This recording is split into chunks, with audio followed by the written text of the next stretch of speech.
Let's go, baby! We've made it to the end of the week. Good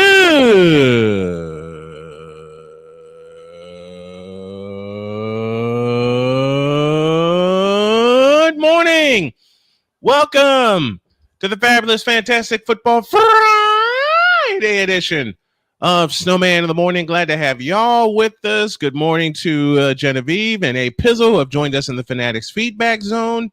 This first hour, make sure you all check out Jen on Twitch at Genevieve_Yoso. She's going to slap me for that later. Please. Yep. And then the frying do. pan comes out and hits dog in the back of the head. Yep. If this door opens, then I'm going to get it. First hour today is powered by Invader Coffee, fuel for the fearless. Oh, no. Yep. I know it's coming. What you be laughing at?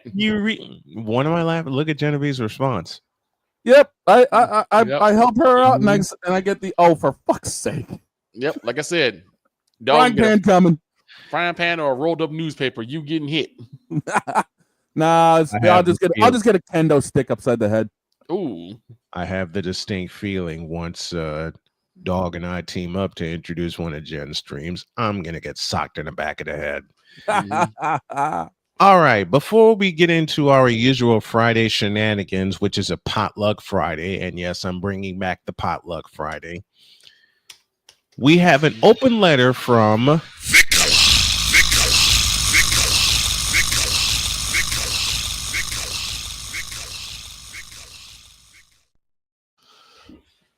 I guess Meanwhile, as Dr. K goes flying in. Right? Yeah, well, look, my beauty. I guess you need to open the email. Who's the email to? Dallas Cowboys. Oh, Jesus. CC And the subject? Cowboys fans. Okay, wait a minute. Let me pull this up here. And the subject is? BCC, Moronic Republic of Cowboys Nation. Subject of email. Hold on a minute. Mm-hmm. I don't have the full soundboard yet. I know. But email Cowboys Nation. CC Cowboy fan. BCC Moronic Republic of Cowboys Nation. Subject of email. You're all idiots. I'm going to say, don't fall into the trap. Body of email. So we know that George Pickens is now officially going to become part of the Blue Star crew, which sounds great on paper. The fact that you have someone with a well-spread of talent like George Pickens, someone who definitely has the ability to become a top 10 wide receiver, I think it goes without saying. You also pair him with one CD Lamb, and then you couple that with Kevontae Turpin, who's becoming one of the top-tier return men. I mean, God, you saw what happened against Washington. Having said all that, I came to a very startling conclusion. This is a smokescreen. What is the one thing we know about the Dallas Cowboys? They love to be in the news. They love to have headlines. And this has garnered some of the biggest headlines for the Dallas Cowboys in a while. In fact, it's almost taken over pretty much most of football. Everyone has been talking about George Pickens leaving Pittsburgh and coming to Dallas. Everyone is talking about how the Pittsburgh Steelers, in grand, wonderful fashion, took a $25 roll of course and stuck it up their own ass. Excuse me? And now we have a droid here. Quiet, there's an email being written. Go on. But with all that to say, with all the positives that we could have for the Dallas Cowboys, do not fall into the trap. Because everything I've been hearing on my Discord has been, this shows it. We're finally going all in.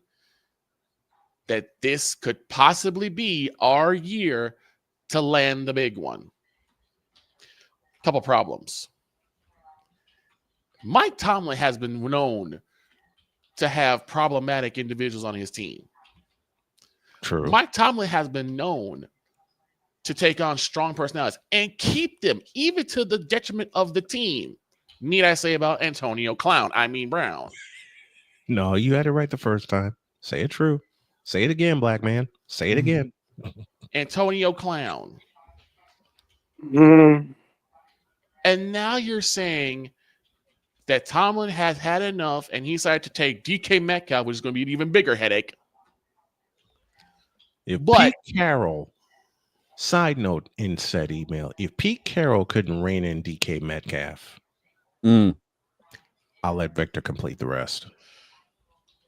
And so now George Pickens will now be the possible headache for one Brian Schottenheimer. And we're led to believe, as Cowboys fans, we're led to believe that he's going to be able to rein that personality in. Yeah, right. Look, I want to be optimistic. I really do. But what happens when you hit that drought in the middle of the season, which Cowboys are known to have? What you happens? Finally put Cavante Turpin in the starting lineup instead of making him a kick returner? I mean, you should. But I'm worried also about the fact of whether or not he's going to be I'm worried about him being like a Devin Hester, where he's only like okay as a wide receiver, but he's a phenomenal return man. Mm-hmm. You don't want to ruin both sides of the ball. XFL, anyone? Well, that was ruined. Doesn't that league not exist? Rock bought it and merged it into the USFL, which is now why we have the UFL. Yeah. On a side note, I'll explain why I made that reference. In essence, what happens when CeeDee Lamb is getting 10 targets and George's only getting 4? Do you think he's going to be quiet about that? And Cavante Turpin gets none. Do you think he's going to be quiet for that? No. Especially, what if you decide to do the inverse and give Cavante Turpin so many targets, but you stop feeding CeeDee Lamb? CeeDee Lamb also is known to have a personality too. Or getting Rico Dowdle no carries. Exactly. And that was my third point. And not getting a running back at all. What if you start to abandon the run? Wait, no. They drafted 2, didn't they? They drafted 2 running backs? They drafted 2. They did draft 2 running backs in the draft, yes. And who are we talking about again? Gerald. Thank you. What happens when you start to abandon the run? ... Again. This is why the Bears found out that problem real fast. This is why I can't be 100% sold on this league. I want to be optimistic, and part of me kind of is. Oh yeah. We need wide receiver 2. We got a wide receiver 2. Mm-hmm. The question is, does he want to be a wide receiver 2? Or will he fight tooth and claw to become wide receiver 1, and we have a wide receiver controversy instead of a quarterback controversy? Oh, and by the way, Cowboys, who's our quarterback again? Dak Prescott, Cooper Rush, and Joe Milton III. Who the hell is Joe Milton? But the main quarterback and the main problem for the Cowboy offense, yes, Dak, it is you. Amen. Like I said, I want this to work for Dak. I want this to work for the Cowboys. And something that Cowherd even said kind of gave me pause. Mm-hmm. He said the only way this works is with Dak, because Dak is the mood guy. He's the guy that can chill things out. He's the guy that can quell things. And that's all well and good, but I don't need a guy who can chill things out. I need a winner. I need someone who can throw touchdowns and not picks. You need someone who's got a set of balls to play football. I need someone who is not going to take 5, 6, 7 yard sacks. I need someone who can make good, quick decisions with the football. It would also help if he had a line. It does. And with Tyler Booker and a couple others, I think we're getting the line better. But it also doesn't help that he holds onto the ball too long. I have a very important question, Victor. Yeah. Okay. Who's your OC? Lord, if I know. I rest my case. Lord, if I know. We're still trying to figure out what Brian Schottenheimer is going to bring to the Cowboys offense. And even that, Clayton Adams, Who? In the former blue- Arizona Cardinals offensive coordinator. well, that's Like what I we got to said- deal with. I quit. Like I said, who? I quit. I'm going back to bed. No, I'm kidding. So See everybody Monday. So in closing, let's calm down. You can applaud that Jarrell kind of got George for a steal. I mean, we gave up a third round and a fifth round. We got a sixth round out of it too. That's what I pick out of it.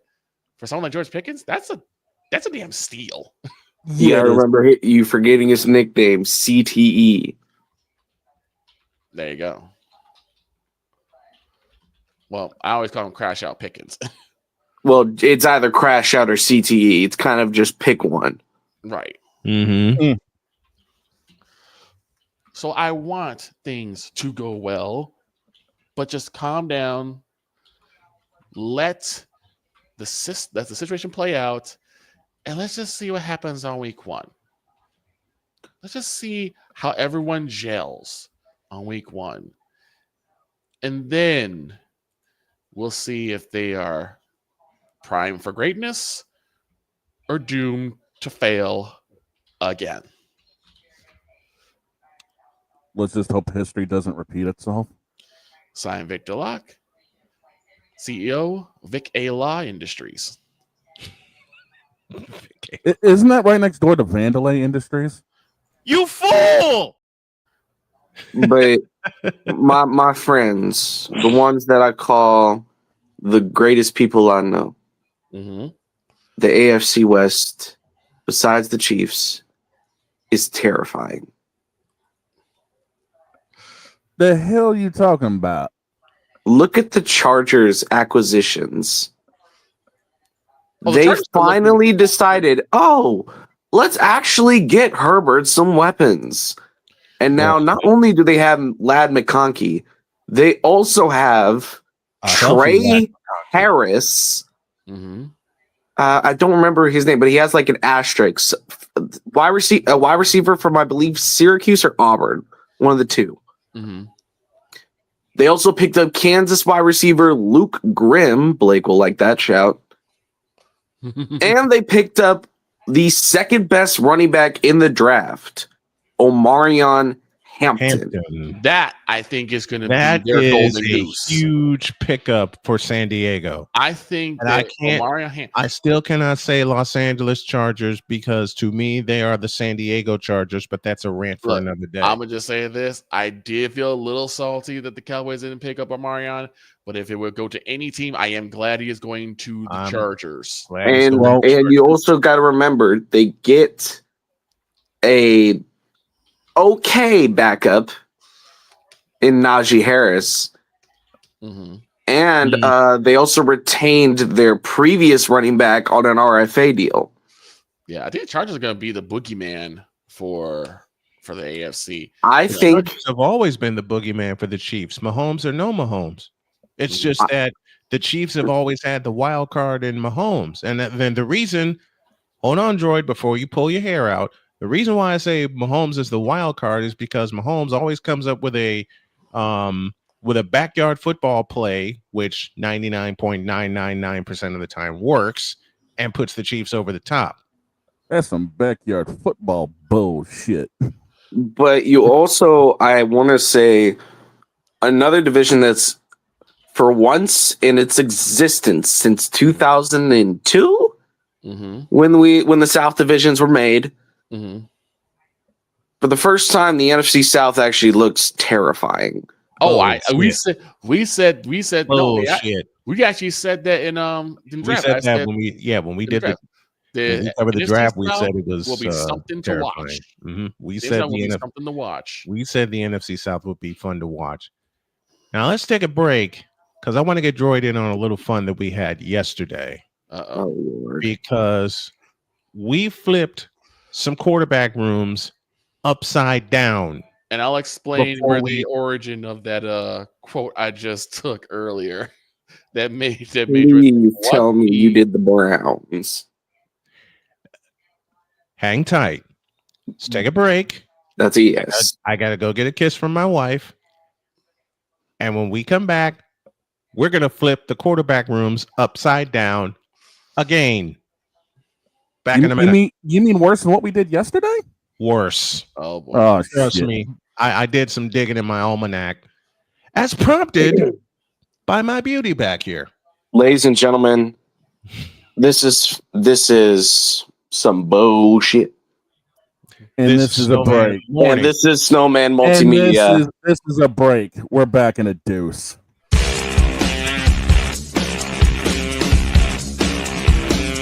This is Snowman in the Morning. Are you ready to upgrade your coffee game? Prepare for an invasion of flavor with Invader Coffee. It's the caffeinated elixir that fuels champions, the blend that pushes boundaries. Whether you're battling deadlines or exploring uncharted territories, Invader Coffee has your back. Join the invasion at invadercoffee.com and taste the difference for yourself. Use the code SNOWMAN for 15% off your first order. Invader Coffee, veteran owned.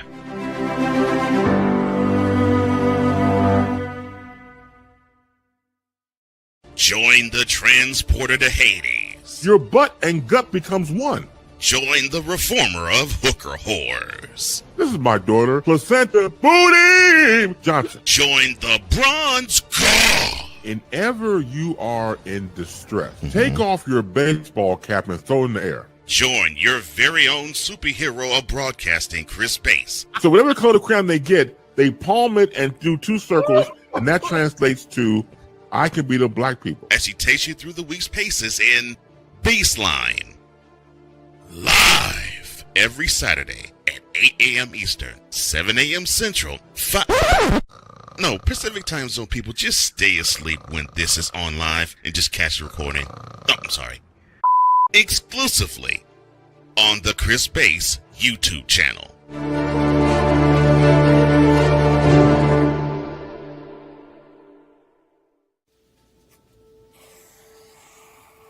Dad, Just 1 minute, okay?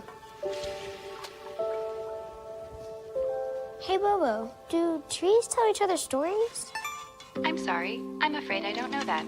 Hey, why don't we go find out?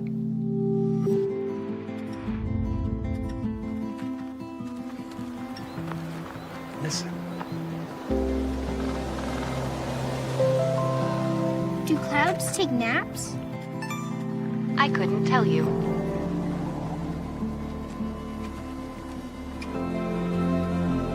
Can birds draw pictures? I don't have an answer for that. Dad, do stars visit their friends? Look!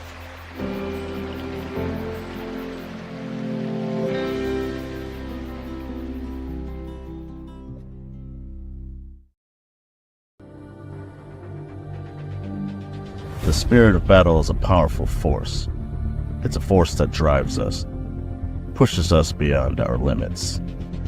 It's a fire in our hearts that fuels our determination, our commitment, our strive for greatness. Every challenge faced, every obstacle overcome, it sharpens our skills and fortifies our resolve. This relentless pursuit of excellence makes the journey so exhilarating. And the victory, it makes the victory sweet.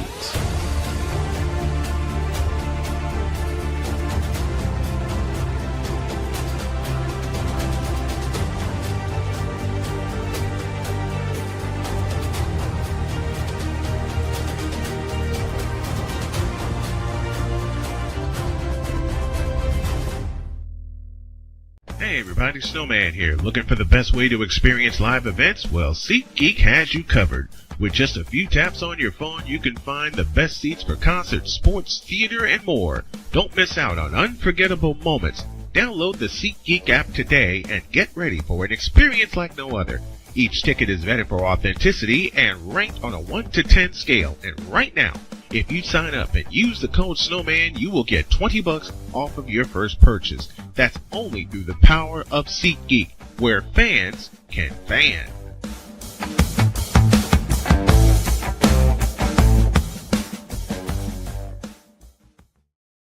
Mister, how do you operate this Twitter thing or this Instagram thing or whatever the heck?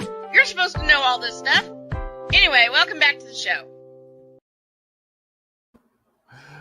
Rain Dakota Prescott, a.k.a. Dak Prescott. Okay. A.k.a. Where is it? Oh, no. A.k.a.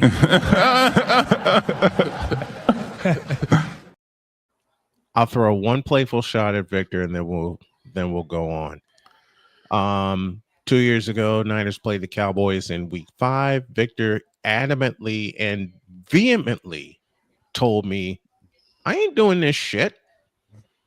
I said, "Why not?" And Victor goes, "Because y'all are gonna kill us." I said, "Victor," trying to be diplomatic, and I had a 2-foot smile on my face. I said, "Victor, you never know. This could turn out to be a good game, like the one in January."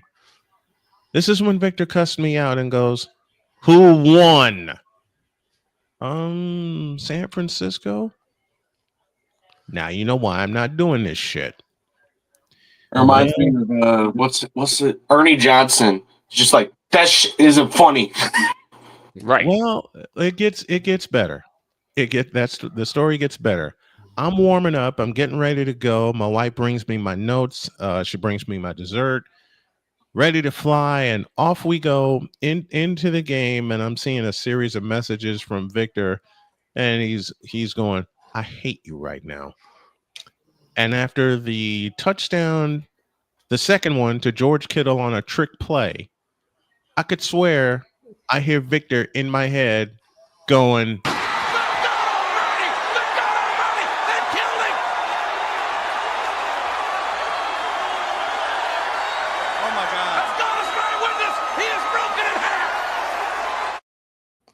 and this is before Fred Warner laid a hand on him.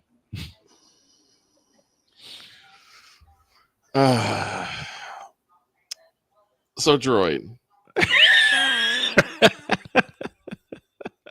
you want to know why I use the particular example that I said when it came to the Steelers, right?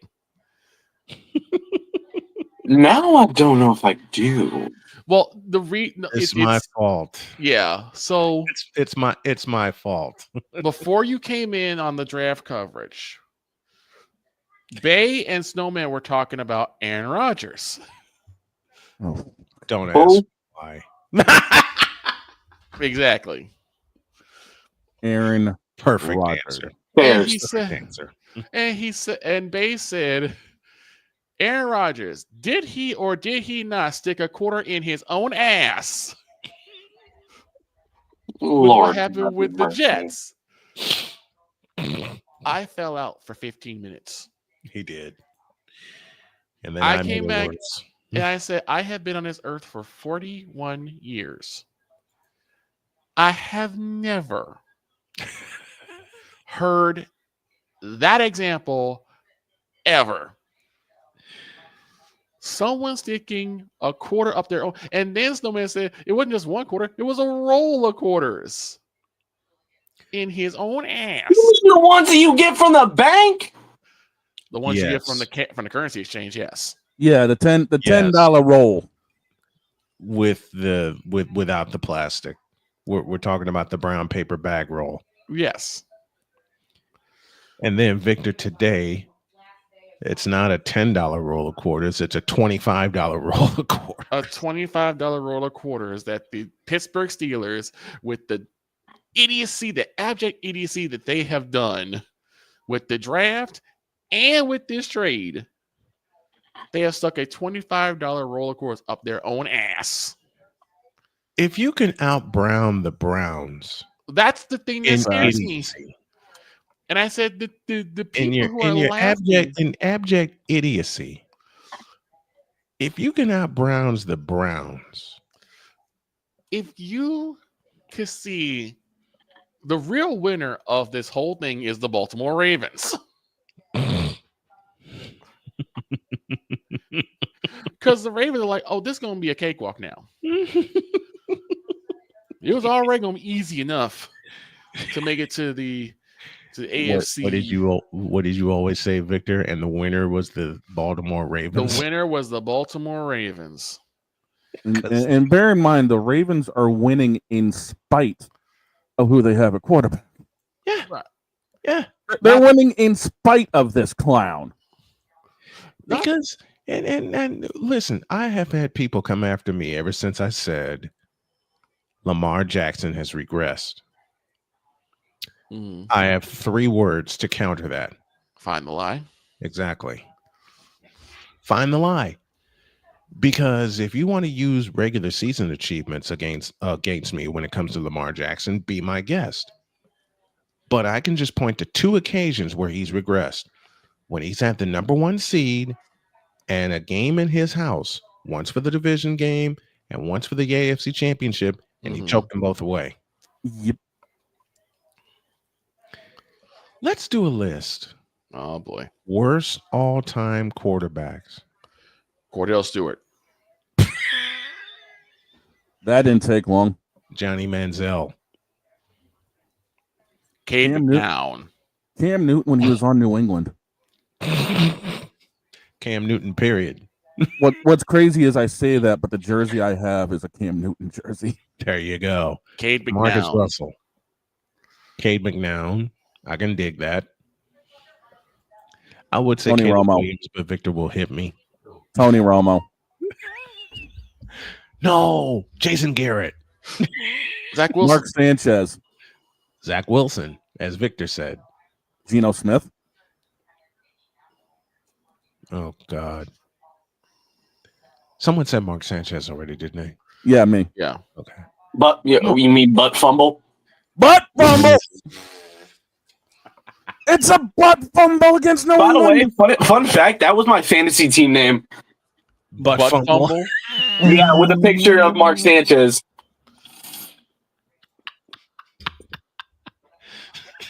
What's crazy is I believe that was actually the Thanksgiving nightcap when that It happened. was 2012. I remember Going into the where I game. was. I was at my girlfriend's family's house when we watched that happen live, and the whole room got quiet. By the way, we need to do a fantasy NFL league around here. I never thought you'd ask. Unfortunately, some people here have more ball knowledge than others. What? What you trying to say? What are you talking about? What I'm trying to say is somebody's going to run the table every single year. Well, quit What talking you about yourself. mean? Yeah. What you mean? I mean, it's not like we have this clown playing with us. Oh, dear. It's not like anyone's going to be risking and doubling down to get this clown either. Chicago already did that. J. More. Oh, Justin Fields. Yeah. Russell Wilson. And yes, Wait, didn't Russell win a chip, though? Yeah. Yeah, at least Russell has a chip. You got to get Russell got a ring. Wait a minute, hold up. By the way, Droid, speaking of someone saying they're going to run the table, the great Fat Tino said he's going to be the one running the table. Listen, you got just as much ball knowledge as Shannon Sharp. Shut up, Blake. Rip. Rip. With your OV Bon Jovi, not your Mahomie, Canes and 5. Ladies and gentlemen, the segment has already devolved. Let's start at the top. Drew Bledsoe. Chris Miller. Atlanta Falcons. Matt Castle. Oh God. And I'm talking about when he played for New England and Kansas City. I'm going to fuck Victor up with this name. Gary Hogaboom. That's about as bad as 38-day-old Mayo. The backup to Danny White. Yep. Yikes. Who got knocked the fuck out Mm-hmm. against the Bears in November of 1985. Right. You know it's bad when your starting quarterback gets knocked out in one series, and the very next series they knock him out. They knock the backup out. Right. Oh, who else? Carson Wentz. Damn. Rip. Dan McGuire, former Seattle Seahawk. Mm-hmm. Currently, how about Tua? Paxton Lynch. I don't know. The only reason why I wouldn't say Tua is because a lot of his situation is hampered by the concussions. Who remembers when Paxton Lynch went to the Broncos and he did nothing? Nothing. I remember that.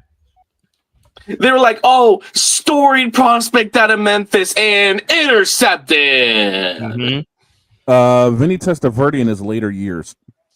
Hey, look, Testaverde led a hell of a comeback against the Miami Dolphins. I watched that game live, okay? That was his last great game when he threw for 230 yards in the fourth quarter alone. This is for personal reasons, even though I think talent-wise he's probably pretty decent. Colin Kaepernick. Mm. I'm going to hit you in your knee. But Pizzo just brought one up. Brock Osweiler. Ooh, Brock Osweiler. Oh, my God. Wasn't he also a Bronco? Matt Schaub. God, that's a poll. That is a poll. Okay, so this guy is a tale of two different sides. Jay Cutler. Mm. You can say that. Well, Jay Cutler was like, listen, Jay Cutler was loved by fans, but he was a terrible player. Mm-hmm. That's the thing. My mom tried to convince me to like Jay Cutler.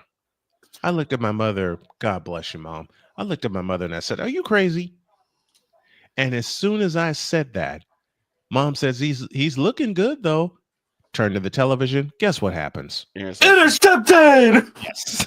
He promptly This threw. is an old Chief. This is an older Chiefs poll, and the mentor to Patrick Mahomes, which I believe is one of the big reasons he became so good, is Alex Smith. Alex Smith was actually good. Okay. In his time in Kansas City, but as soon as he was gone from Kansas City, went to Washington, what happened? He got that his was leg broken Washington. in two different places. That I got was an old Washington. Chiefs quarterback. Joy probably will not remember this name, but I do. Bill Kenny. Bill Kenny. Okay. Bill Kenny. I'll give you Chiefs. I'll give you another former Patriot, Brian Hoyer. Oh, I remember Brian Hoyer. Brian Hoyer hopped around with everybody. Was he also a Brown too? Yes. And a Cardinal. Brian Hoyer beat the Minnesota. Teddy Bridgewater. Wait a minute. Brian Hoyer beat the Vikings, which caused Paul Allen in his annual 12 Days of Christmas song to go, Brian freaking Hoyer. Yep. Ooh. Okay. This quarterback is known for one good play. And it's Diggs, sideline, touchdown. Case Keenum. Case Keenum. No, I got one who was known for his Heisman year, but not his NFL years. Andre Ware. Oh, here's one that everyone basically talks about his shortcomings. Tim Tebow. Yep. And he was short. Okay. Oh, here's a Raiders poll. Cody Fajardo. Oh, really? The current CFLer who's now a Grey Cup champion? I remember him. I'll give you another Raiders poll. You got to give him some respect. Former Wolfpack. Hey, I'll give you another Raider poll. Jamarcus Russell. Who cares? Somebody already polled him. Let's get back into the NFC East. How about a Sam Bradford? How about a Sam Howell? Sam Howell. I got a Raider poll for you. Wait a minute. I got a Raider poll for you. Let me see if y'all can dig back into the Wayback Machine for this name. Mark Wilson. Ew. That's about as bad as in that South Division. Blake Bortles. You want to go into the You want to go into the Wayback Machine? I'll give you one from up here in my neck of the hood. Scott Zolak. Oh God, Scott Zolak, dear Lord. I got a 49er pull for you. Okay. Tim Rattay Tim Rattay. out of South Carolina. Dude was awful. Honestly, I think Dr. K might like this poll. Matt Hasselbeck. Matt Hasselbeck. I remember that one. I'll give you one. I'll give you one from down in Droid. I'll give you one from down in Droid's neck of the hood. Brodel Croyle. Brody Croyle. Yeah. However the hell you say his name. Yeah. No, I got one. I got a Browns pull for y'all. Uh-oh. Brady Quinn. Oh, Yes, no. next. I remember Brady Quinn. Oh. I'll give you one. I'll give you one from Victor's neck of the woods. Quincy Carter. Who wore the same number as Jason Garrett. Yep. Number 17. Jonathan Flago with a great pull. Elvis Gerbach. And then God, A. I actually Pizzle remember follows that up- name. And then A. Pizzle follows it up with Ken Dorsey. Ken Dorsey. How about one? How about one from Cleveland? Tim Couch. Oh God. I used to live in Ohio, and I remember when he got drafted and all the ballyhoo that the Browns fans were making, and he got his ass kicked. Yep. I got one. Oh dear God, I got one.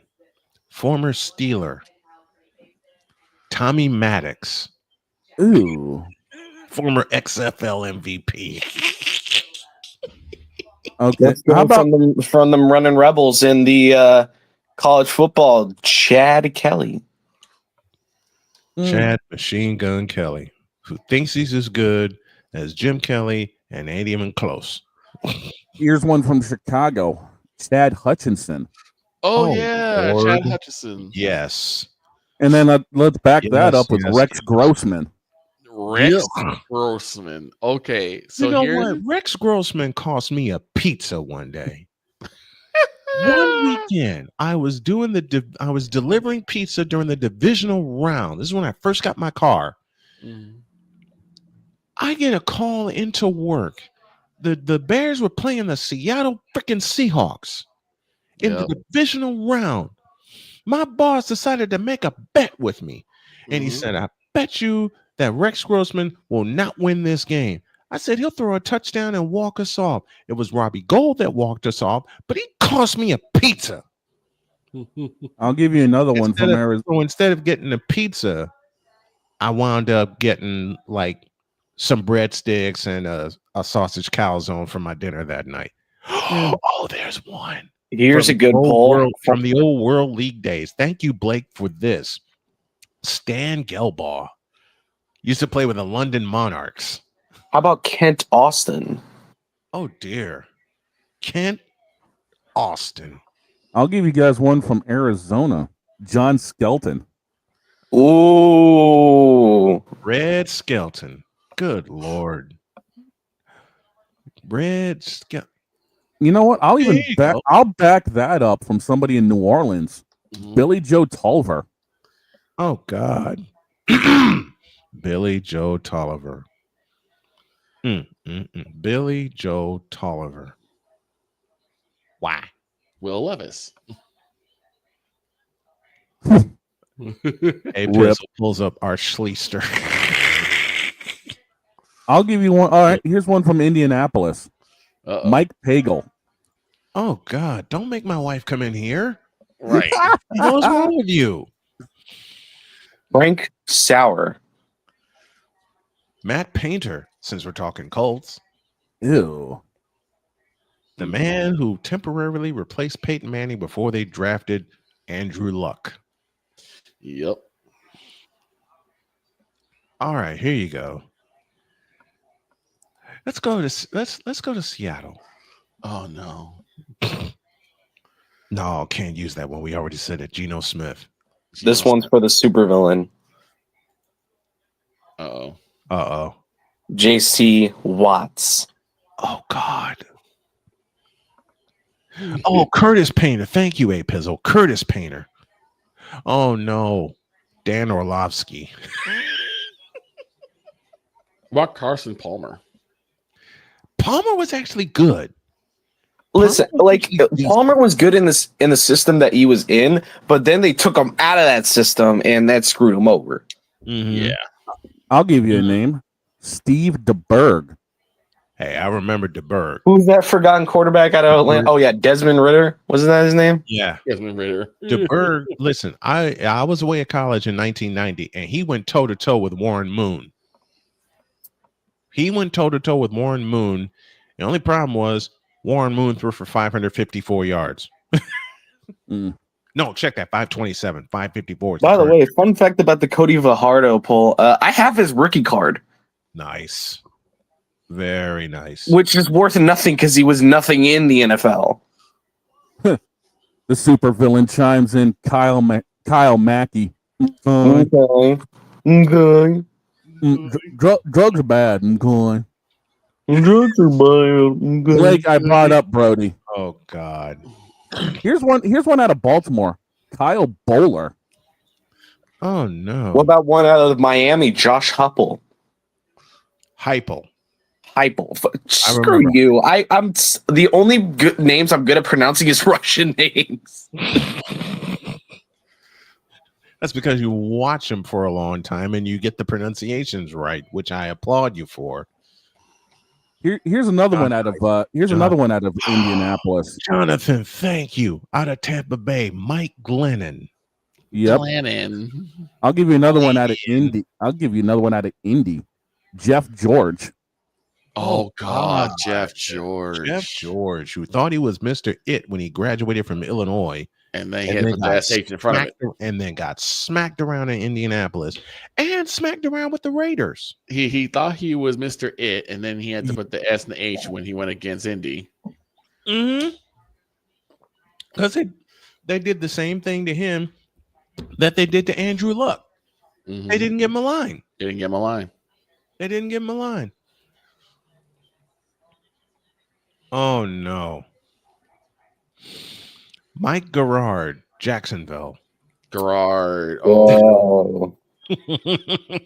I don't know where I came up with that.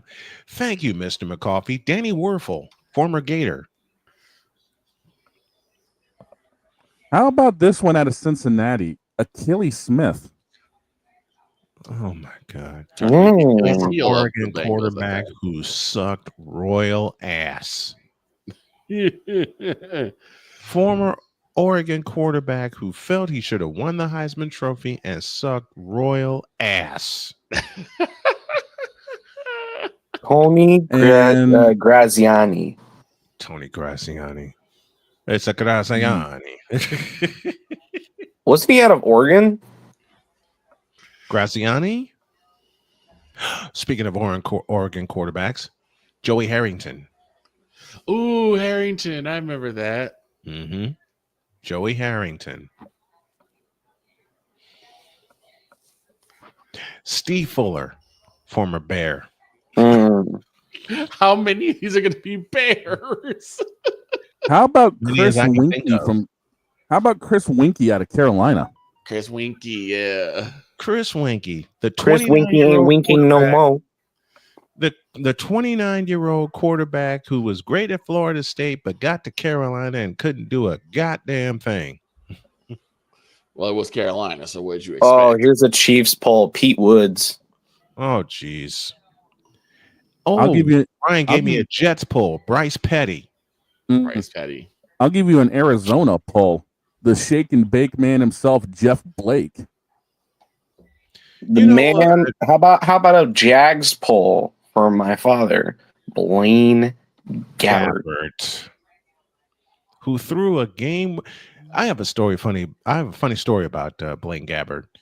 Me and the ex-roommate were on our way to what the hell is that place? It's a place up in Schaumburg. GameWorks. We're on our way to we were on our way to GameWorks.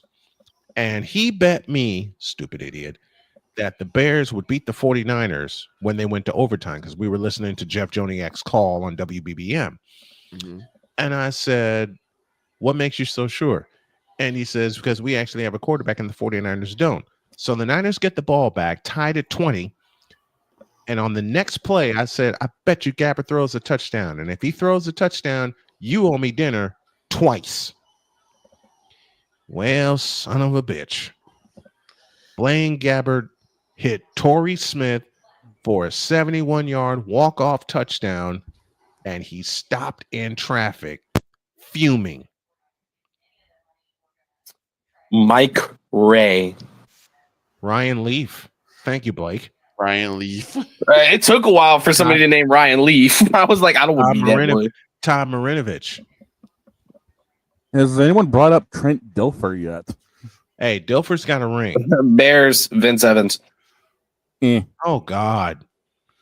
Yeah, that was my next one. Here's a former Bear, Bob Avellini. Paul McAdoodle Donald. Out of Cleveland. Here's one for Philadelphia and Cool Breeze himself. Thank you, Jonathan. Christian Ponder. I'll give you one out of Philadelphia. Bubby Brister. That's Pittsburgh. Oh, they got him listed for Philadelphia too. Oh, he did play with Pittsburgh, Philly, Jets, Denver, Minnesota, Kansas City. Oh, here you go. Former Iowa quarterback who played with the Lions for about 2 years. Chuck Long. And the oldest quarterback the Bears have ever had who couldn't stay healthy for nothing. Greg Landry. I got two New Mexico players, Brad Wright and Stoney Case. Stoney Case How was about- on his way to you know what? Former quarterback out of Hawaii who couldn't make it in the NFL. Tim Chang. I'll give you another name. Jeff Comlow. Oh God. Dwayne the Rock Johnson. Cliff Kingsbury. Cliff Kingsbury.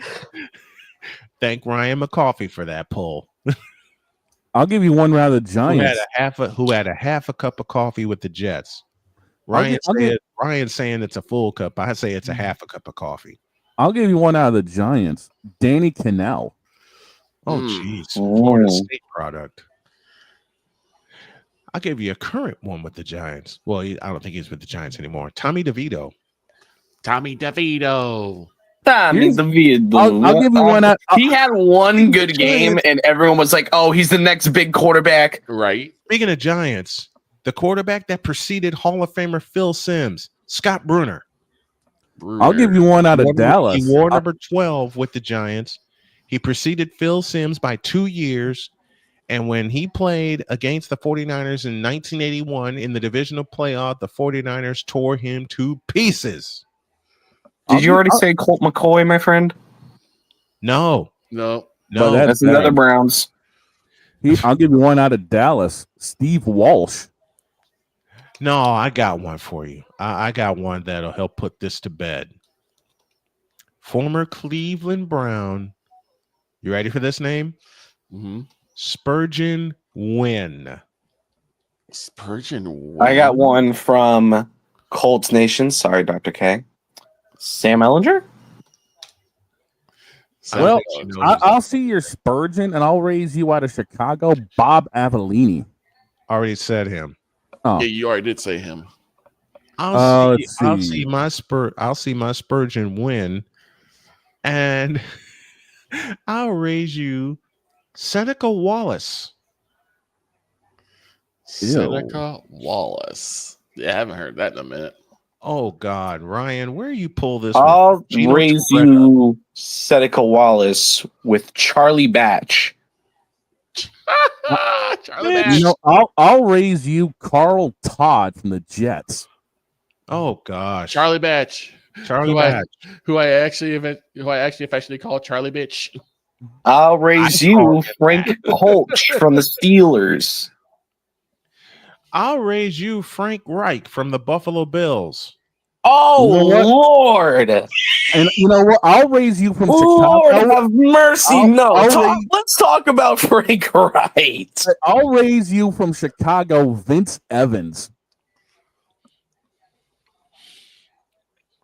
I'll raise you, even though this guy's a champion,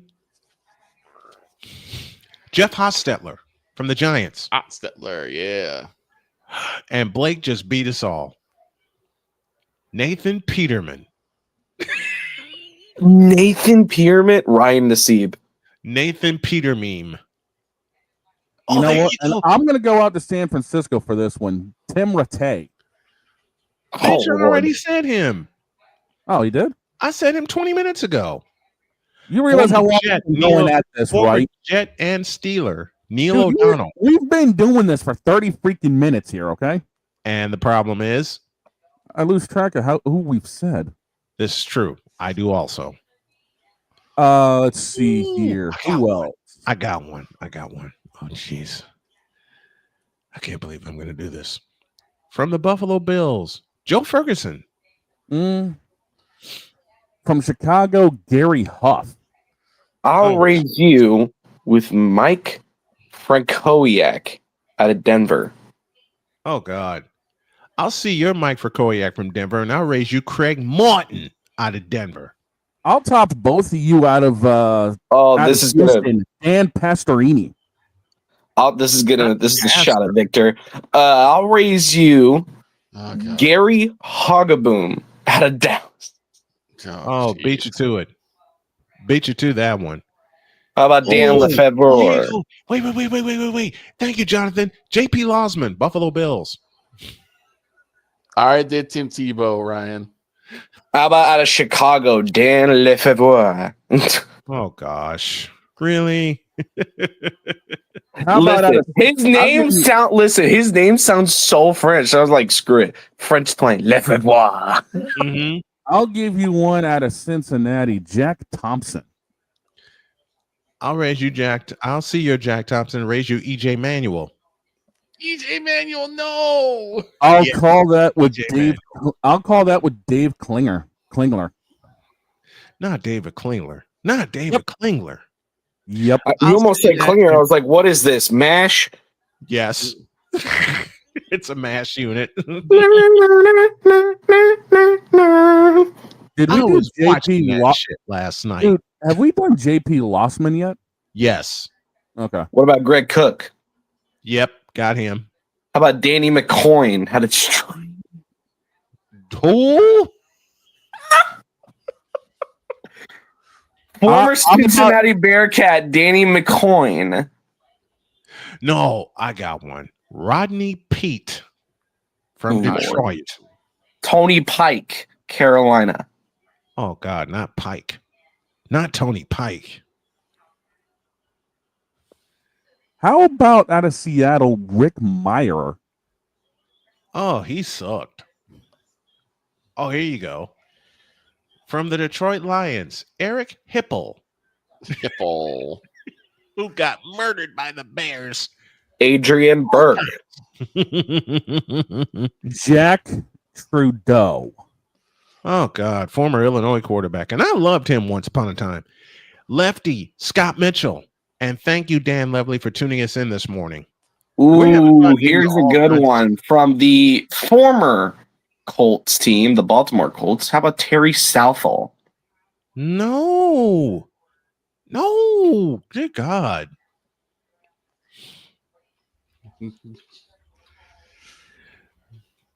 Now you can put Deshaun Watson on there too.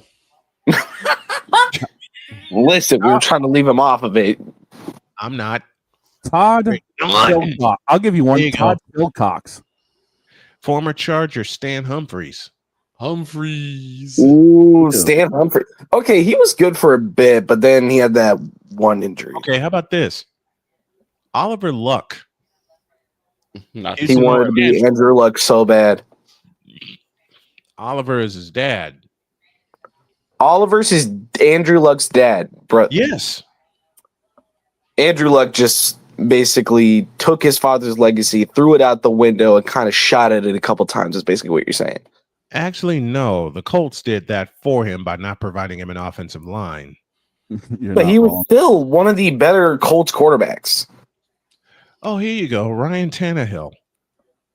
Did we say Okay, that already? Tannehill actually was the only thing keeping Miami alive.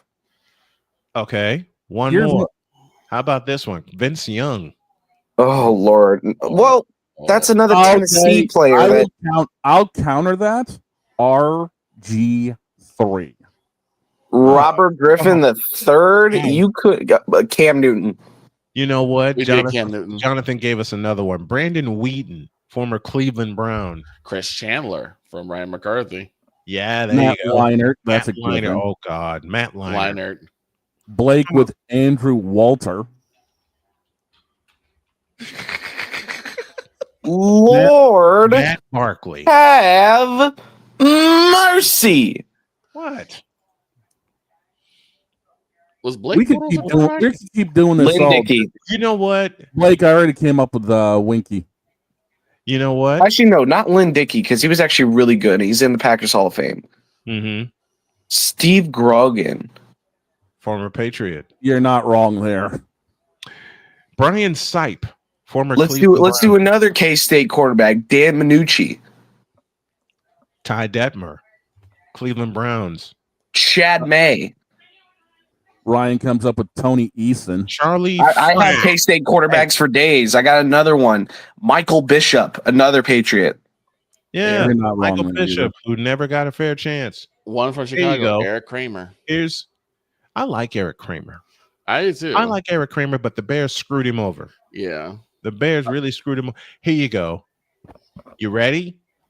Bruce Gradkowski. Skylar Thompson. Oh, all I got to say is, guys, you know we could be doing this all day, but we're up against the break.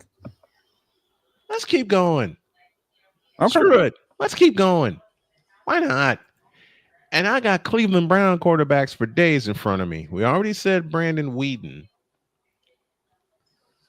I already said Brian Hoyer. Mm-hmm. All right, y'all ready? Josh McCown. Oh my God. Yeah, I wasn't gonna say McCown. Because I remember that hilarious moment where McCown throws a game-winning touchdown over the Vikings and knocked them out of the playoffs. That's And the legendary PA call from that one. Well, you know what? Screw it. Considering we've already halfway roasted New England quarterback room, I'll give you another former New England QB who's currently down in Jacksonville. Mac and Cheese Jones. Mac Jones. Dan Brownson. Oh, I mean, since we're going there, Daniel Jones, who is now a Colt. Raiders pulled David Hum. And Daniel Jones may wind up being the starting quarterback in Indianapolis. Oh boy. I'll have to get Matt Taylor on to get his thoughts. Hopefully next week we get everything in order and we get back to Bruce Matheson. Who the hell is that? Former Charger. Yeah. He played at Wisconsin. He ended his career on the Seahawks. Wisconsin. He was a Wisconsin Badger? No. No. I think it's that Nebraska. Okay. Tommy, speaking of Cornhuskers, if he didn't have blood clots in his legs, he'd have been a great quarterback in the NFL. Tommy Frazier, former Did you already say Keith McCant? Yes. Oh, here you go. A quarterback turned politician, Heath Schuler. I'll give you another name. Mike Phipps. Mike who? Exactly. Mike who? Exactly. Tanner Lee. Tanner Lee. Who in the Vita Blue hell? No, better question. Come here. Chris. What in the all types of blue hell is a Tanner Lee? Quarterback, Jacksonville. That explains everything. Repeating my question. What in the all types of blue hell is that? I'm surprised no one's dropped this name yet. Joey Harrington. Max Duggan. I think we did already. Already did. Max Duggan. Where is Max? Max is in the UFL now, isn't he? Yeah, I think he is, but he's a backup still. Are we still a backup? I'm pretty sure. Did we? But take it with a grain of salt, because I don't know much about the UFL. I have more NFL ball knowledge than I do UFL. That's Droid. I'm gonna give you the assignment of some live research. Find out where he's a backup. Max Duggan. Ryan comes up with a Boomer Esiason. St. Louis. Esiason was actually good. Duggan is the quarterback for the St. Louis Battlehawks. It should be He's 2-0, 24 completions on 49 attempts, 295 yards, 2 touchdowns, 2 interceptions, at a 64.6 rating. Todd Reason. We may actually have to go to break because we got somebody. Now we have to go to a break. Brian Greasy. How about one last one? You leave Brian Greasy alone, Victor. Just because he tore your Cowboys apart while he was a member of my 49ers doesn't mean you have to put him on that list. Yeah, but Brian Greasy used to mess with the Bears. Last player, and you probably already said them: former Cowboys, former Bills. Actually, just former Cowboys. Was practice squad on Broncos, Bills, and Saints, and was a Seattle Sea Dragons quarterback. Who? Ben, who gives a DiNucci. We're going to a break. When we get back, Alison's going to be full of coffee. She's going to be full of vinegar, and she's going to be ready for us. The token female takeover hour is next. Back in the booth. This is Snowman in the Morning. During bad, SeatGeek is the ticketing app for fans like Boomstick Lady. No free throw is safe from the roar of her sticks. SeatGeek helps her find a seat in the direct eye line of the shooter so she can sit where her boomsticks make the biggest boom. Everybody okay? SeatGeek handles the tickets to sports, concerts, and more, so fans can fan. I think I finally found. Hey, how you doing? Hey, Mason. Hey, Mason. Got a new house. It's looking pretty cool so far. A place that I call home. I'm teaching Louise how to cook some lasagna. It only takes a spark to make a fire start.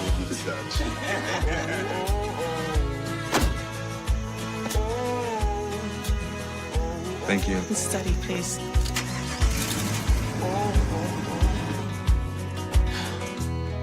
I think I finally found a place to make my own.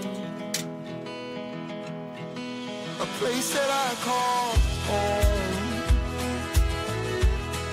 This place that I call home. My mother was always very familiar with her neighborhood, but one day she stopped at the stop sign for much longer than usual, and she didn't know whether she should go forward or turn, and she wasn't even really sure where she was at. It was very unsettling for her. I felt so much better after my son told me, Mom, I don't want you to worry or be afraid. I'll be there for you, and we'll figure it out.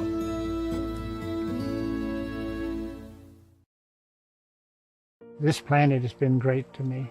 It's given me gifts that I can't even explain. It's given me adventures and memories I'll never forget.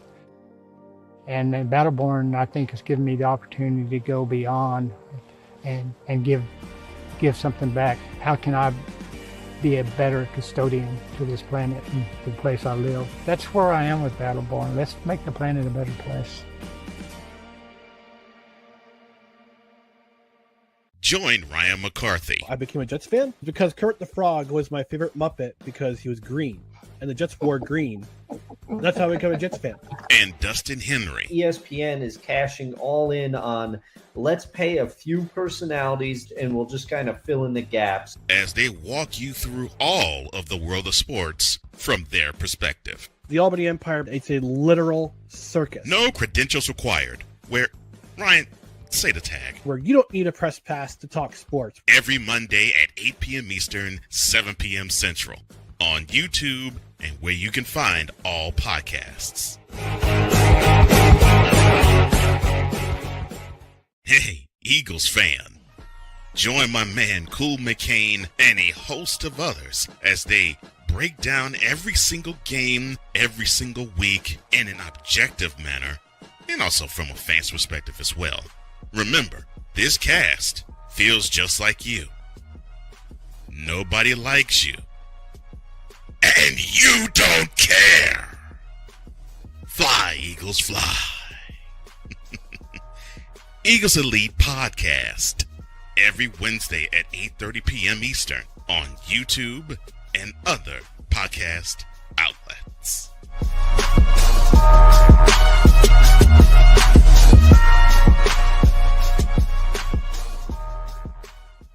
Mister, how do you operate this Twitter thing or this Instagram thing or whatever the heck?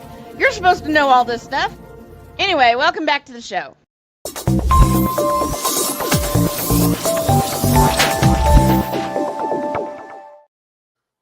And now, y'all only knew how many more quarterbacks we could come up with, but unfortunately, we don't have time because there's someone waiting for us.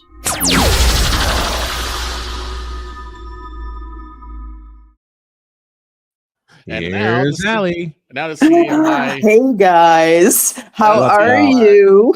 now We're see my doing great. prediction How are of you? Cordell Stewart being the worst Bears quarterback. Here's Allie. Oh no! By no means was Brian Greasy ever the worst Bears No, I said Cordell quarterback. Stewart. I No. said Cordell Stewart. No, oh God, no. You weren't alive. Let me think for a second. Rick Meyer. I'd go with him.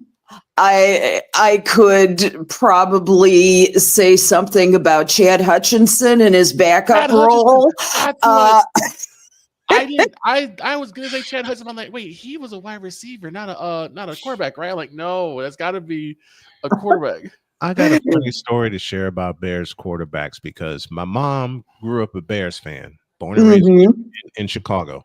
Yeah. She used to razz me for years about my team of choice. And she kept asking me for years, why do you like the 49ers so much? I went upstairs and I drew the number 16 on a piece of paper and I came back downstairs and I colored it in red and I said, does this answer your question? And she goes, yeah, that guy, Montana. I said, yeah, that guy. And Joe Montana. Hubba. Mr. Montana. Okay. So my mom, when the Bears played the 49ers for the NFC Championship in 84, Mom had the audacity to look me in the eye and said, what if the Bears win today? I said, Mom, they're not even going to score a point today, let alone win. She says, all right, I have a bet for you. Lay it on me. I'll make you a pizza if you're right. You're on. I went upstairs. Why? Because I knew what was going to go on. And I knew I was going to wake everybody else up in the house whenever the 49ers scored. I came back downstairs. I wrote the score. I handed it to my mom and I walked away. I said, oh, by the way, 23-0. And my mom was being playful. I love her dearly, and I miss her dearly. She had steam coming out of her ears, but she had the biggest smile on her face. And she came upstairs. She goes, all right, fine. I owe you a pizza. Thanks, Mom. Did your dear mother ever make you that pizza? Does Giordano's mean anything to you? Much. That's what my mom did. She made me a stuffed pizza in the style of Giordano's, and it took me a month to eat that doggone thing because it was good large. stuff. So it's one of those kind of pizzas you make on you sit on the top shelf in your refrigerator. There's no room because there's no room anywhere else in that thing for it. That's what my mom did. Giordano's is always going to be special to me because the fact that one time I had to take Ryan to a business meeting at Giordano's, and my girlfriend at the time, Toya, was with us. So we get over there. He said, "Okay, I'm gonna be probably about an hour. So y'all go do whatever y'all gonna do." We end up spending most of the time up on South Shore Drive by the Buckingham Fountain. which I will say, if you ever have a special lady in your life, that's where you go. It's where I It's took one Jody. place. It's where I took Absolutely. Jody. That's where I took Yes. Jody the last time we were there. Was it at night? No, It was not. It was in the It was- daytime. Too bad, because you missed the light show, which is one of the most romantic things you can do for your lady. It's yeah, you got to go at night. I would have taken her at night, but we had a 3-hour drive home. I understand. We had a 3-hour drive home. All right. To some WNBA preseason thoughts. What you got for us? Yeah, well, it's sure nice to see the Fever and the Sky standing at 2-0 halfway through the preseason. First of all, that was very nice. I think it's not that surprising, though. I'll tell you one of the things that was somewhat underwhelming but not surprising to me was Paige Becker's debut. You know, number one pick. First of all, you know, if you happen to have been living under a rock the last 3 weeks or not paying attention to this segment, but the number one pick, let's say that her debut was respectable. 10 points, 4 rebounds, 23 minutes played. Wasn't poor, but I think we were spoiled when Candace Parker came out with that triple-double or triple-triple. I think I can't remember which it was, but there were some issues. You know, number one. Yes, she's a franchise player, but just like Caitlin Clark last year with the Fever, she can't do it all. Neither did Michael Jordan his first year. As much as he might have wanted to, he's still a rookie. She was still a rookie. She's still learning the floor. She's still learning how to manage a group of pretty unfamiliar names. And I mean, she's not played with most of these women before. She may have played against them, but no, not necessarily. So you got to give her time, just as you give Caitlin Clark time. We also had one casualty last week, and that was Cheyenne Sellers, who was the number 17 pick in the WNBA draft. And she was picked by the Valkyries, our latest and newest franchise. And even though she was you know, she did everything that Coach Natalie Nikhazy had told her. She said Natalie Nikhazy waived Cheyenne Sellers on May 3rd. And Natalie said that she picked up everything we asked her to do, did everything that they asked. It's just that I have to pick the best 12 that are going to fit. Doesn't mean it's the most talented. It's just the best 12. However, the good news for Cheyenne Sellers is that she was picked up pretty quickly, about 2 days later, joining the Atlanta Dream. So, yeah, so at least she's got a team. We'll see how everything goes in the remaining preseason games. She was... you know, she was a surprise for Maryland last year. She averaged 14.4 points, 3.8 rebounds, and 4.1 assists in her final season. So, you know, that's impact, right? Yeah. It's impact. And so, but I think the rapidity at which they were, that she was dismissed was a big deal. So I think that was a little bit of a surprise because she had a lot of hype around her. She didn't go as high in the draft as many had predicted. So but like I said about Paige, you know, give them all time. Exactly. Just give them time. Now, how does Cheyenne fit with Atlanta?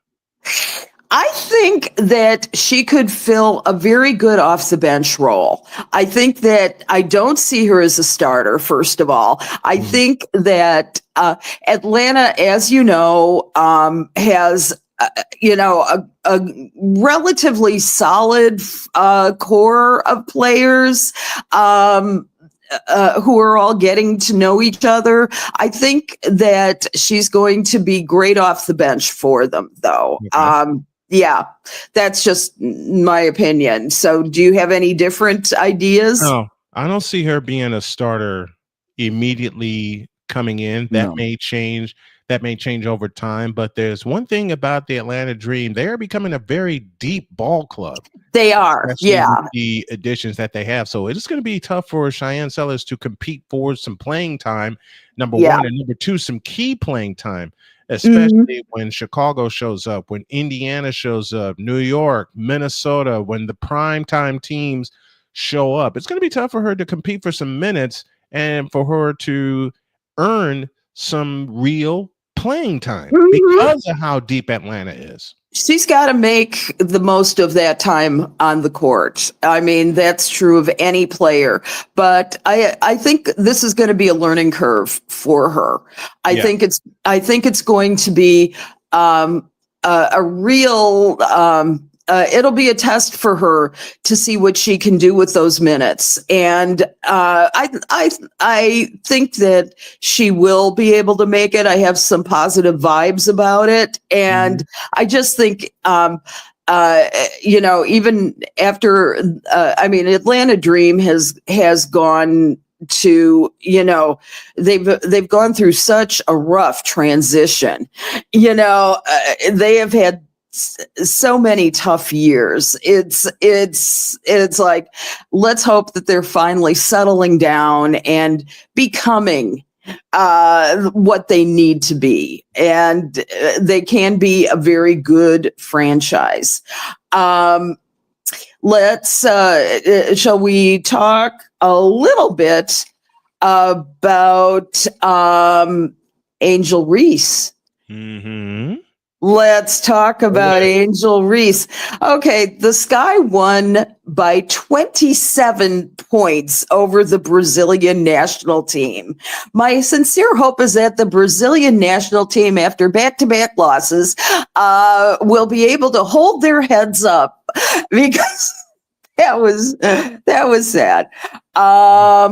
Especially after what happened look at Iowa City on Sunday. I was about to say, look what Indiana did to them. Yeah, that's so bad. Caitlin Clark's last shot was from about 38 feet out, nothing but net, and that just, you said it so many times, Allie. It just has to drop your morale when you see a player of Caitlin Clark's caliber, even though this was an exhibition game, and she does that in a very familiar place, in a very familiar spot on the floor. Yeah. And I think it was very smart of Stephanie White, though, to sit her out for one of those preseason games. She had some leg stiffness. You don't want Caitlin Clark with leg stiffness through 44 games this year. This is not worth it. In any way, shape, or form, it is not worth it to be out there. And clearly, the USA and the WNBA is vastly superior to the Brazilian national team at this time. But it was a good warm up for the next Olympics. I think it's a few years away. You never know. Back to Angel Reese, though. One of the things that Tyler Marsh and his staff had talked about is wanting to draw Reese away from the basket. Now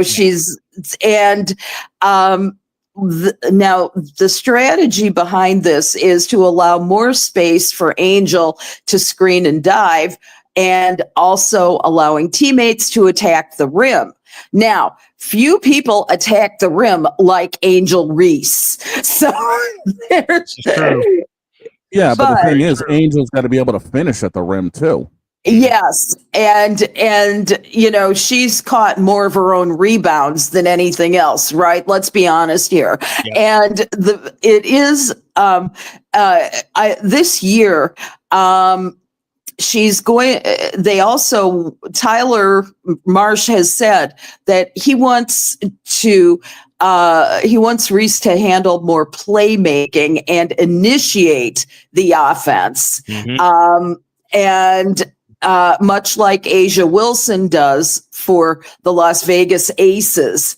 And you have to remember that he's had firsthand observation of the Aces, having been their assistant for the past 2 seasons. So the other thing that was great was that Courtney Vandersloot, it was like she never left the court. It was like she has been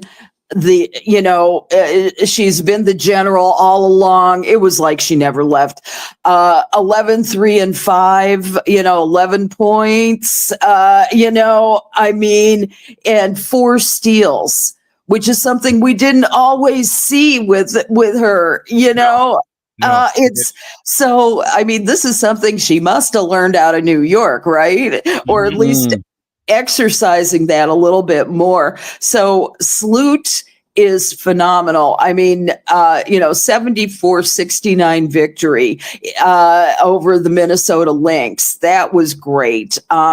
Also Camilla, my God, Camilla Cardoso, 10 points, 7 rebounds, 1 steal. Let's say that they are all becoming a defensive team. Which is great, because when they made their appearance in the finals, that was their calling card. Their defense was their calling card, and they're getting back to it, which is huge for them. And it gives them a huge mental boost when they go up against teams like Indiana and New York and Atlanta and others to know we now have a defensive identity. And Allie, you talked about this last year, and I appreciate that you brought this up, and then we'll go to Shane here in a minute. Sure. They needed an identity. That was the one buzzword you kept using all last year, because they had great pieces, but they never have an identity. Now it seems like they have one. They will. Yeah. Go ahead. That was the one thing both Allie and I were harping on for a lot of these teams, was trying to find an identity for themselves. Right. And now we've got one team that's going to be known as a defensive juggernaut. That's huge. Hope and pray. Thoughts and prayers to go out with as Pat McAfee would say, T's and P's, everybody. Yeah. But I still see one problem with Chicago that will prevent them from competing, and it's something all of us, everybody on the panel talked about. Make your free throws. Yes. Make your free throws, because how many games did we see last year where free throws kept them out of the game? Were missed and horribly missed. Exactly. And the one strategy other teams have, they're going to foul Angel Reese. Yeah. They're going to foul Angel Reese. I do want to send her to the line. I do want to bring something, and I wonder if this is like if media is in a sense trying to be a little bit unfair to Angel, only because I have not seen anything about Angel in terms of the games. But what's plastered all over Google was Angel had to leave the Met Gala. Met Gala. I'm like, do we care? I want to see what she's going to do on the court. Yeah. Exactly. Now the thing about Angel, I'll speak to this. I can speak to that from a teenage girl's perspective, for lack of a better term. Remember the fashion icon that she is. Angel is building her brand, and she is a role model for little girls throughout the nation and the world. And so there's that part of her that she's developing as much as she is a basketball player. And there's a whole lot of hype around the fact that Angel, let's do a clothing line. I'm still mad at Mattel for their Barbie omission. They need to make a shy Barbie. I don't understand why they're not doing it. They have LeBron as the Ken doll. I mean, where's that going? I mean, they could. They as I often say, find the lie? Find the lie. Can you imagine? I have someday I'll have to bring it. I actually have a Bulls Barbie doll in my possession. Oh, really? And a friend of mine gave it to me like 20 years ago, and I still have it. I'll have to bring it. It's in my bedroom. There's no time now, but I just really kind of felt like, if you're going to make Angel into a global brand, you need to have a shy Barbie doll. And they won't let her use it. It boggles my mind.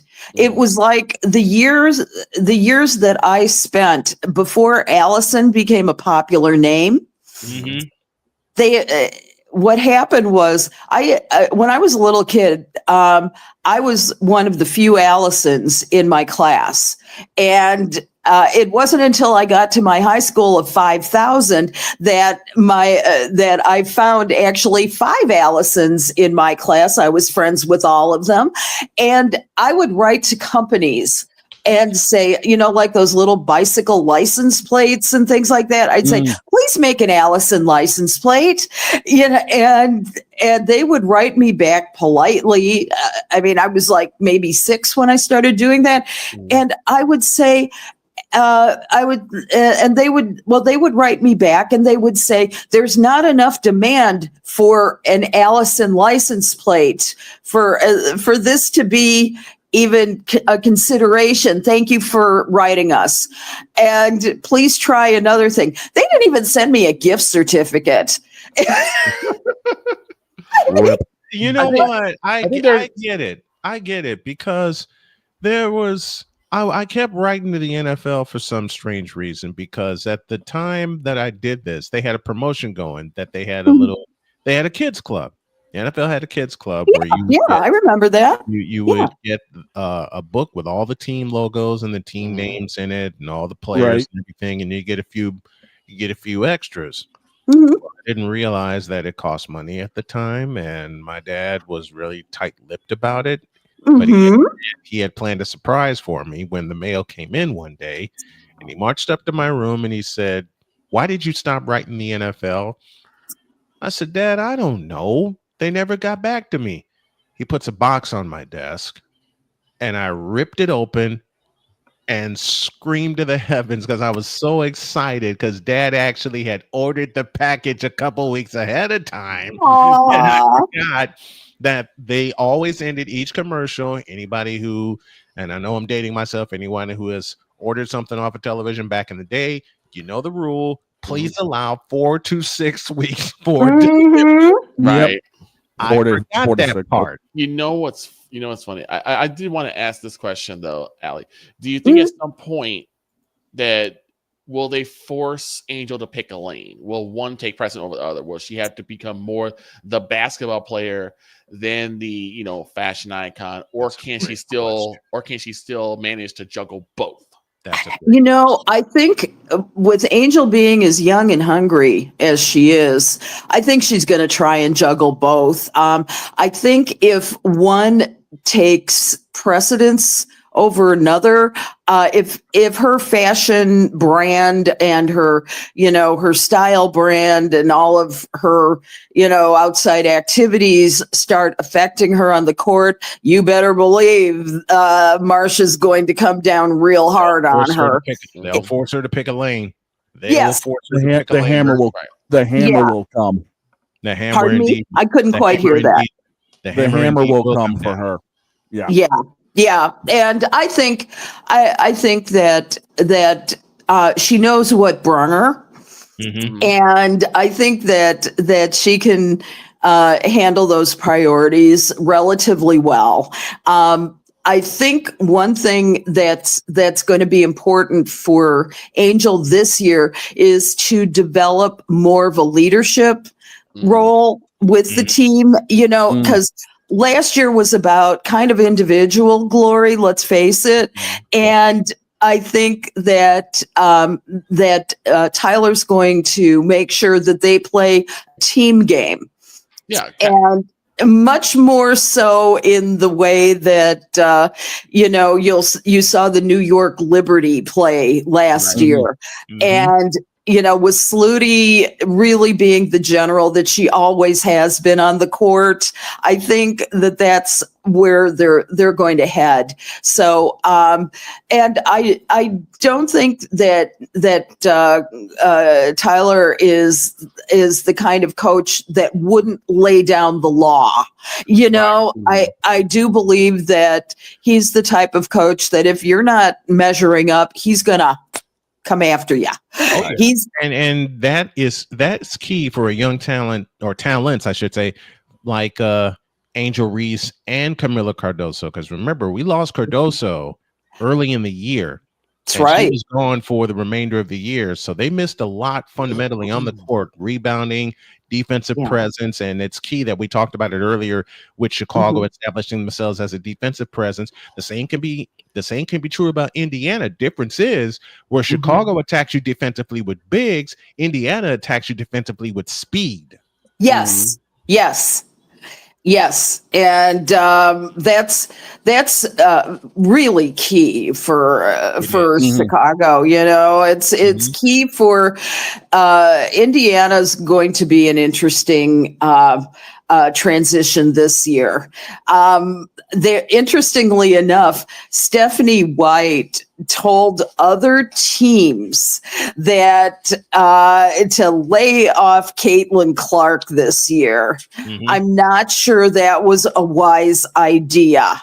Because now she just put a bigger target on her back. Right. Exactly. It's like and the target went from about that big to about that big on Caitlin now, because it's like the principal telling the kids, you don't need to go do this, and the kids are like, go screw yourself. We're going to do this anyway. Oh yeah, we're going to do. We're going to try this anyway.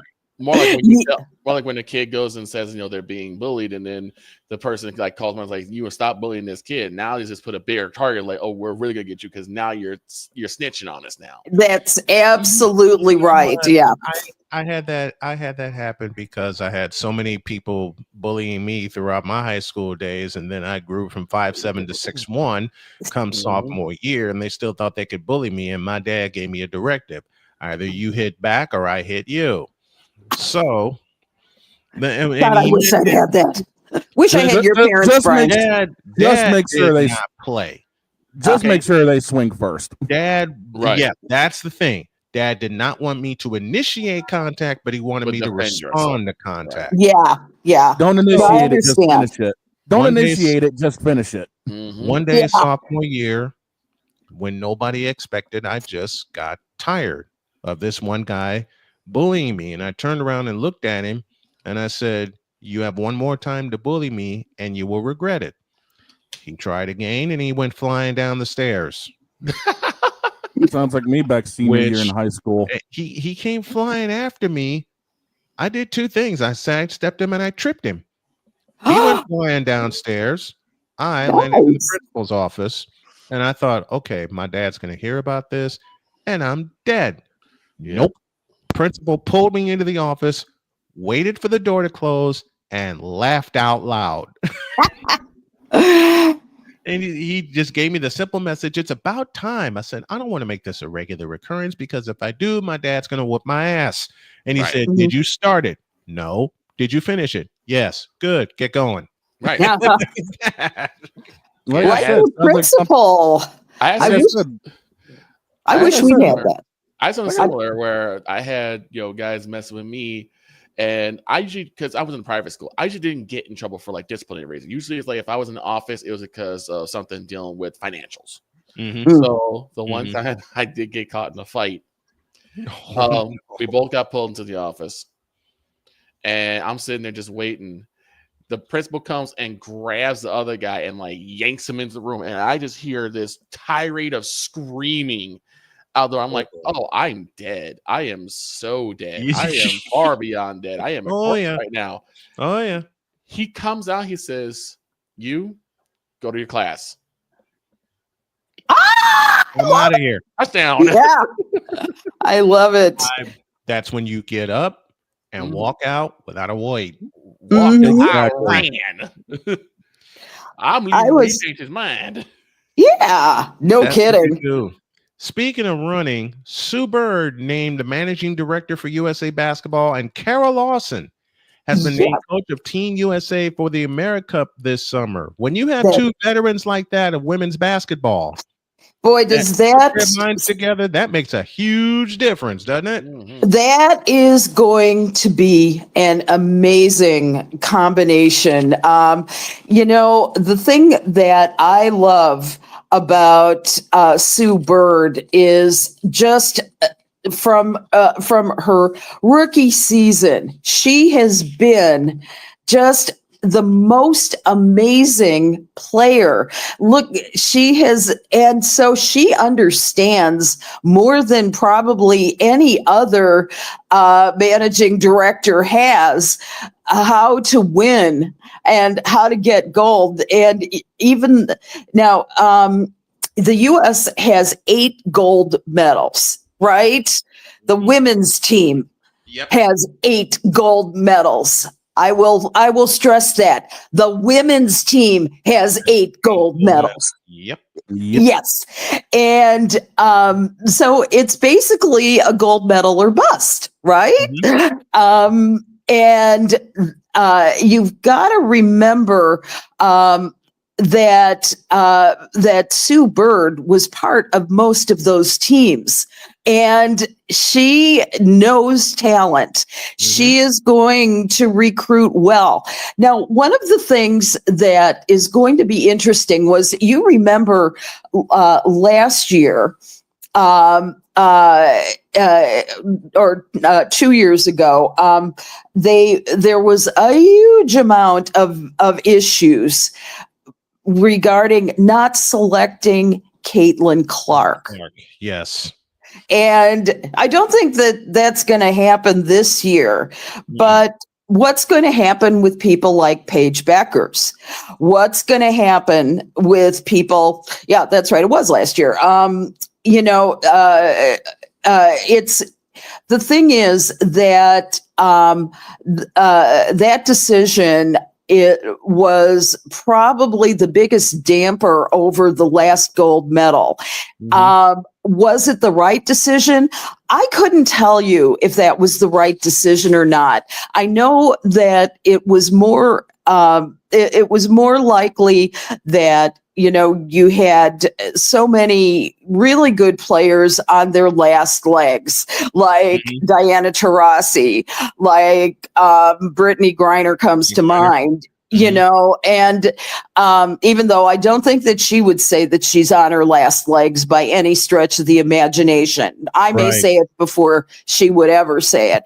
But the thing is that she is going to be, Sue is going to be very fair about it. I think she's going to look at players like Paige Beckers and say, what can this player do? How can I fit them together to make a real good team?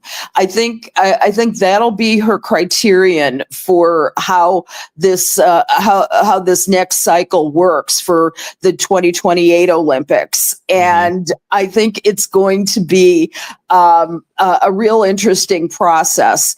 Her term is for 4 years, and the thing was that Sue had served on the board of directors, and she's more than prepared for making those hard choices and the decisions that are necessary in order to make it work. The good news is that there's also 3x3 basketball as well that she will be in charge of, and So the members that she can't place on the 5-person team, she can always place on the 3-person team.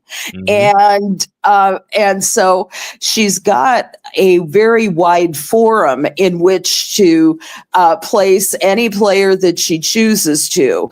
I think that I wouldn't be too surprised if Carol Lawson, given what happens this summer for the AmeriCup competition, I do believe that she is going to possibly be the US not just the USA basketball coach, but she's going to be the Olympic coach. I think that's entirely possible. I would put a bet on it.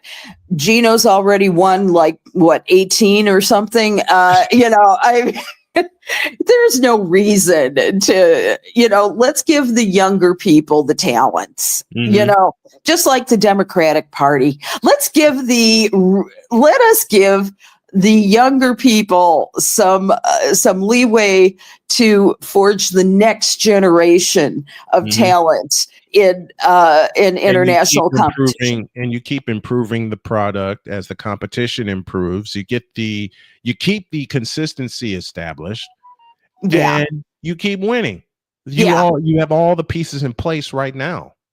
You do. It's amazing. You can see that in the ratings for the preseason. My God, it's something like 1.2 million or so that have been watching preseason games. Preseason WNBA basketball. Yeah, that's crazy to have 7-figure number tallies coming in for preseason. If they're this excited for the preseason, I can't wait to see what their excitement will be for the regular season when it tips off. And of course, it just has to tip off, and I love that it does, with the Fever and the Sky opening up the spigot. This is gonna be crazy. This is gonna be a crazy season, and I'm here for it. It will, believe me. I did want to say that Kara's already picked her assistant coaches. They've got Old Dominion's Delisha Milton-Jones and Oklahoma's Jenny Baranczyk. And they are going to be playing against North America, Central America, South America, and the Caribbean. And the tournament is going to run from June 28th through July 6th in Santiago, Chile. So this will be so much fun. And each of the coaches have previous USA basketball coaching experience, and they've all earned multiple gold medals. So it's almost like you expect it. Yeah. You expect a gold medal from the United States. So they're, God willing. But here's the deal. You can't assume anything. You can't. You got to get ready for every game. No game is a shoo-in. Everybody in from Santiago, Chile to Bolivia knows that this is the game. Every game has to be taken one by one, and that's how you build that gold medal. That's how you build that passion. That's how you build for that gold medal, and that's how you build what's the word we used earlier? That consistency. Yeah, that you want to make sure stays there. One more note before we get out of here, and I'm glad you brought this. A boost in Kansas City for women's rugby. Believe it or not, rugby is kind of like women's wrestling. It's a real up and coming sport, and nobody is, I guess, is more surprised. I suppose, but I shouldn't be. Right. But they set a new attendance record in Kansas City. They drew 10,518 fans at CPKC Stadium. And that is the first stadium in the world to be purpose-built for women's sports. I think my next vacation is going to be to Kansas City. So I have friends out there. I really do need to go visit them. So the thing is that the one rising tide lifts all boats, right? Mm-hmm. The rise of WNBA, the rise of the NCAA, the rise of all women's sports is fueling all of this wonderful and important time in women's sports overall. I cannot wait to see what happens in the future, because right now, everything that I prayed for back, 20, 25 years ago is coming. It's coming alive. Next with the up, WNBA, it's going to be even better. With the NCAA and the WNBA, it's going to be even better when we see Juju Watkins. Yes, on the floor in full uniform. Just, man, when Juju Watkins gets drafted, I'm going to have 3 big monitors here in front of me watching every single move and every single game. I cannot wait next year to cover women's basketball in full, because the buzz around Paige Beckers was the same buzz around Caitlin Clark, and it's going to be the same buzz around Juju Watkins. And Allie, you know this as well as anybody. It's going to be crazy. I will tell you, I had such a great time on Saturday. We had taken Greg's grandson out for his birthday, and we went to this sports restaurant, gastropub thing, and they had they had a women's basketball game on. Ollie looks up at the screen and he says, "That's Hannah Hidalgo." And I'm going, the kid knows his stuff. I'm going, how do you know this? And he goes, and I said, "Ollie, did you know that I go write about women's sports, and I'm on TV doing women's sports?" And he goes, "No." And so he, and all of a sudden, I became a cool Allie Pops. That's my nickname there, because Greg is Pops, so I'm Allie Pops, and so it was. I loved it because that's the generation that I'm worried about. That's the one. That's the one that's going to lift all boats. And to have him so already familiar with the game, and with the and being comfortable with the fact that women are as good as men in the sport. He plays on he has a league through his park district, and he's got a pretty good girl defender on his team. He plays with both girls and boys. And I'm saying that's going to be the norm for them.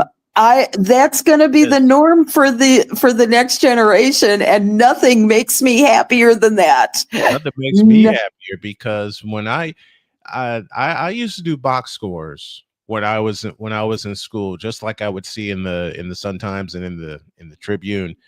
I wouldn't have just boys' names down on the team. I'd have girls' names down there too, and it was just awesome to think about. And then I became a broadcaster and started covering women's sports, and now I'm glad I started doing this. Yeah. I am so happy that I started doing this. And Allie, it's great to have people like you aboard with us doing this, especially when the WNBA tips off. Oh my Lord, it's going to be crazy. I am going to be at Sky Media Day on Monday, and so I will be reporting on that, and maybe get you a little advanced video and stuff like that. And I'll be doing some conversations. Anybody you want me to have conversations with, for sure. Dealer's choice. Well, dealers. I want the coach for sure, but the rest, dealer's choice. Dealer's choice. Hopefully Angel will respond. That would be great. Yeah. That would be great. And we're about to get out of here. Allie, thank you so very, very much for coming on with us as you do every week. It's fun to have you. It's great to have you. Can't wait till next week, and can't wait for the WNBA season to tip off. It's going to be so much fun. Coming soon. Have a great week, you guys. Love y'all. Thank you very much. Love you.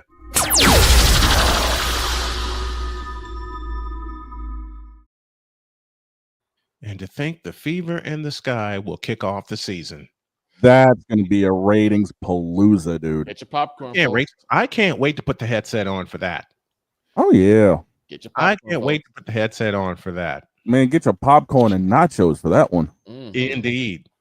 In fact, there's a pretty lady that would be mad if I did not cover that game. So she already knows I'm going to be doing that game. Have a great weekend. God bless. Remember to make your next move your best move. And always remember, if your dreams don't scare you, they are simply not big enough. Dream big, do bigger. We are, and we hope y'all are too. And just like Bicko DeBolin against Tuukka Rask, we'll be back with you on Monday. Shut up. So long, everybody.